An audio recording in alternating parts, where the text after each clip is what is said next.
வீட்டு சமையல்ல என்ன பார்க்க போறோம்னா கருங்கோழி குழம்பு. கருங்கோழின்னு சொல்லுவாங்க, கடகநாத் கோழின்னு சொல்லுவாங்க. இதை எப்படி ஈஸியா செய்யறதுங்கிறத உங்களுக்கு சொல்றேன், வாங்க பார்க்கலாம்.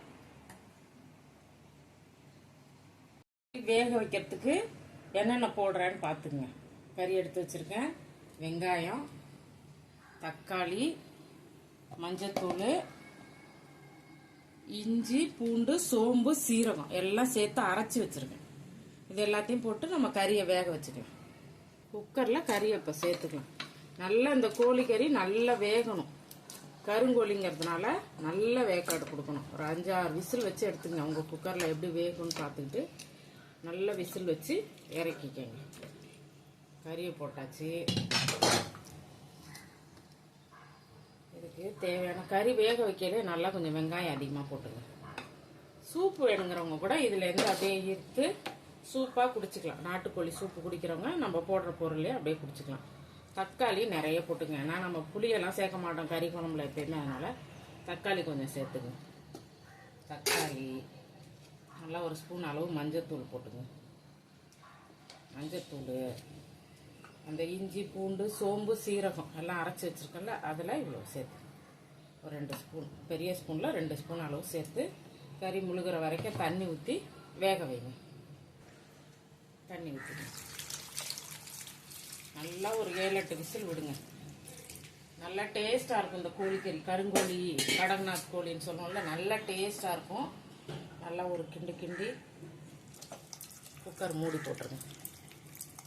நல்லா வேகட்டும்.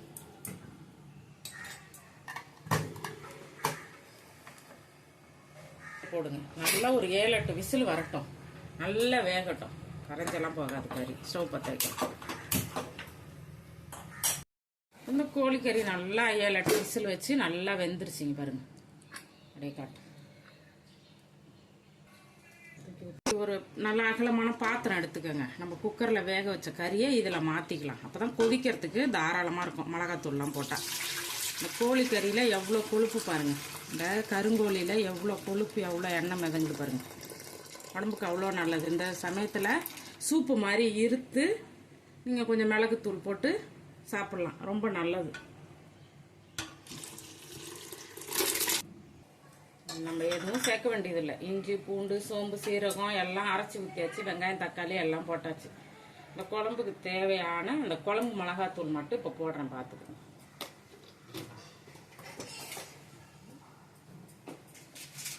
கொஞ்சம் கரம் மசாலா சேர்த்துக்கணும். அதுதான், வேற எதுவும் சேர்க்க வேண்டியதில்லை. இதில் உப்பு போட்டு நல்லா கொதிக்கணும்.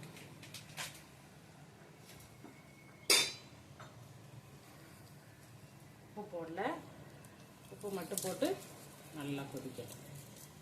நல்லா ஒரு கிண்டி மூடி போட்டுருவோம். பாத்திரம் அகலமாக இருந்தால் தெரிக்காது.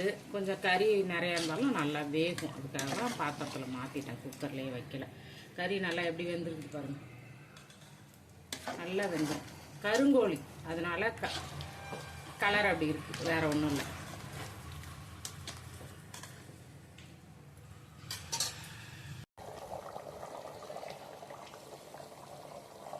நல்லா குழம்பு நல்லா அந்த அளவு கொதிச்சோன்னே ஒரு 1/2 மூடி தேங்காய் எடுத்து, தேங்காயோட ஒரு ஸ்பூன் அளவு சோம்பு போட்டு அரைச்சி வச்சிருக்கேன்.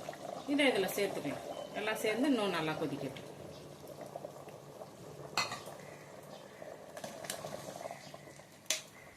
நல்லா குழம்பு கெட்டியாக வரும். இதே தண்ணியாகவும் நம்ம வைக்கலாம். அதுக்கும் இன்னும் கொஞ்சம் தண்ணி ஊற்றி சேர்த்து இதே மெத்தடில் வச்சிங்கன்னா கருங்கோழி தண்ணி குழம்பும் ரெடி ஆகும்.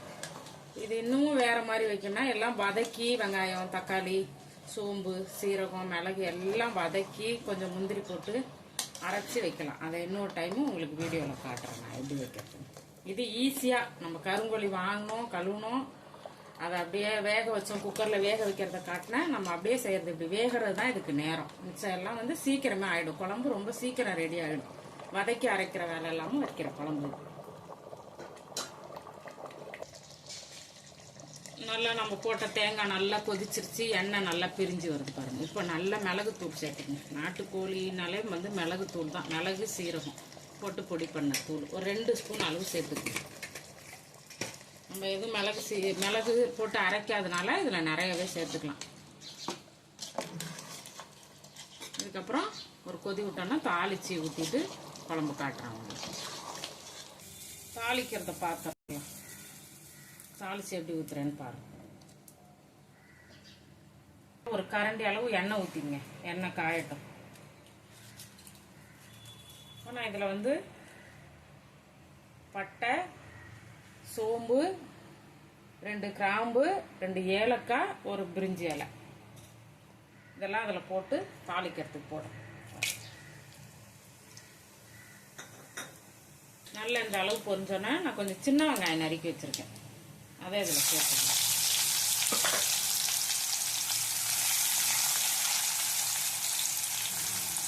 கருவேப்பிலை கொஞ்சம்.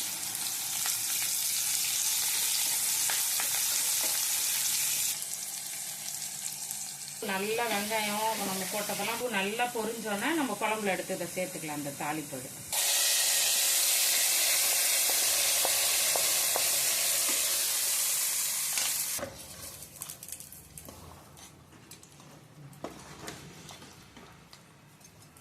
நம்ம வீட்டு சமையலில் கருங்கோழி குழம்பு ரெடி ஆயிடுச்சு.